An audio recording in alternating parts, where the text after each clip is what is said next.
See, your convictions and your belief system dictate your behavior. But let me give you the power of oppressors. The power of oppressors is the maintenance of ignorance. As long as they can keep you ignorant, they control you. So they literally tell you what to believe. And you become convicted about what they told you. And so you begin to believe it yourself.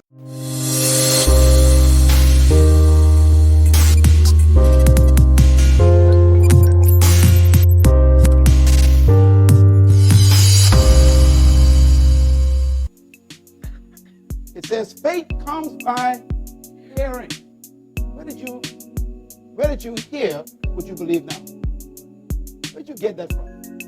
Where did your hearing come from? It came from your culture, your neighborhood, your teachers, your parents, your politicians, your preachers, and you have become what they told you. That is why, for you to change, you got to disrupt what you're hearing.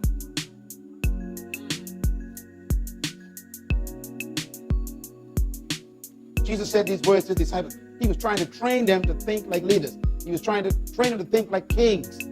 And he said these words to them. And I'm saying them to you now. He said to them, take heed what you hear.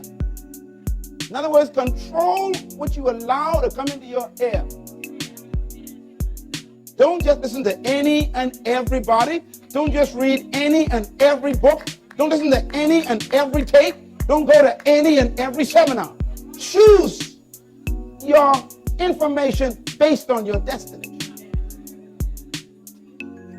If you want to be great, don't listen to small people talk.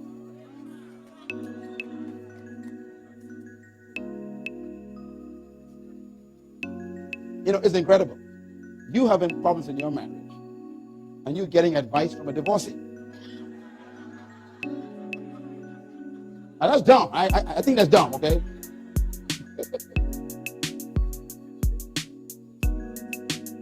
Take heed what you hear.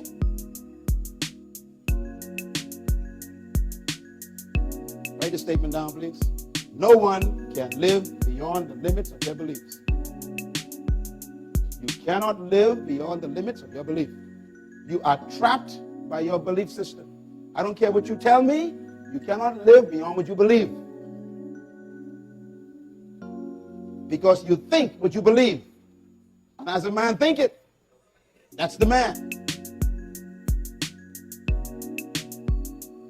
That's why you can go through a seminar on leadership and still come out a follower. Because the seminar never gets down to the level of beliefs. They talk about techniques and methods and all these principles. They don't get down to beliefs. I am one who can say without question that I have concluded that you cannot become a leader by attending a leadership school.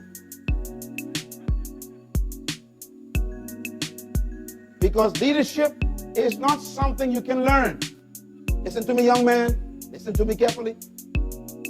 Leadership is not something you can learn. Leadership is something you discover. And the discovery happens to you.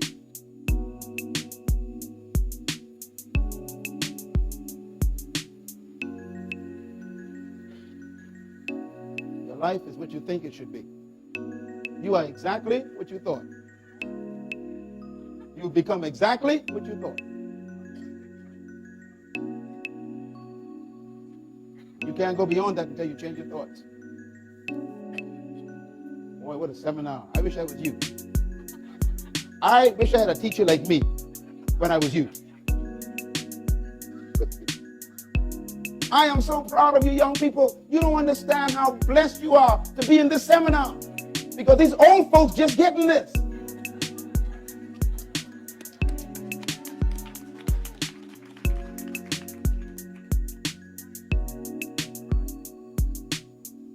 What is the heart of leadership? Let's talk about it for a minute. True leadership is not a method, technique, or even a science. Because if it were, the world would be filled with leaders. Everybody learning techniques. The 7 habits of effective people. 10 ways to become a leader. 21 laws of leadership. People read them and still follow. Because you have to get below that stuff. Leadership is manifested in an attitude. The problem is, your attitude comes alive only when you become aware of your true nature. See, and you can't teach that in a class. That has to be discovered. What I'm trying to tell you is, when you connect with who you really are, you don't need no one to make you a leader.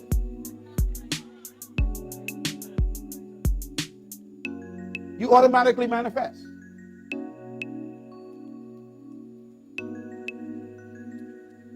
Write this point down, please. Very important.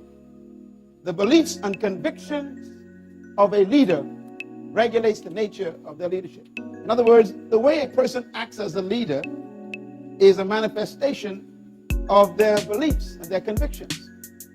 Now, there are 2 words I'm using here. Please write these 2 words down, please. Beliefs and convictions.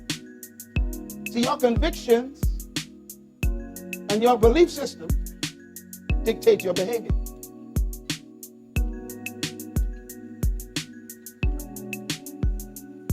Let me say a word about oppression. Because 90% of you in this room are oppressed. You don't believe that? I know you don't believe it, but I know it. Now, oppression is very subtle. But let me give you the power of oppressors. The power of oppressors is the maintenance of ignorance. Let me say it one more time. The power of the oppressor is the maintenance of ignorance. As long as they can keep you ignorant, they control you. So they literally tell you what to believe. And you become convicted about what they told you. And so you begin to believe it yourself.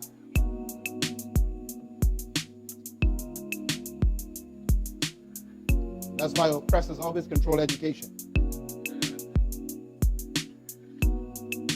Do you know the number one problem of humanity? I'll tell you what it is. And you think it's sin. And it's not.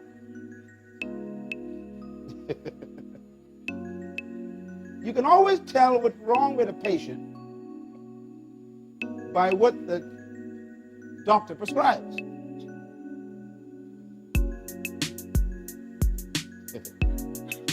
So I assume if someone is taking Tylenol, what's their problem?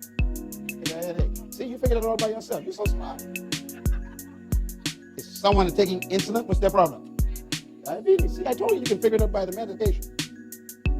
In other words, whatever is prescribed reveals the condition. When God looked at planet Earth and he assessed the disease of humanity, he didn't send power. He sent word. Oh, you'll get it after the God.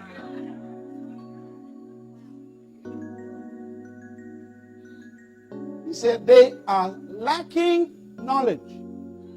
So I'm going to send them the word.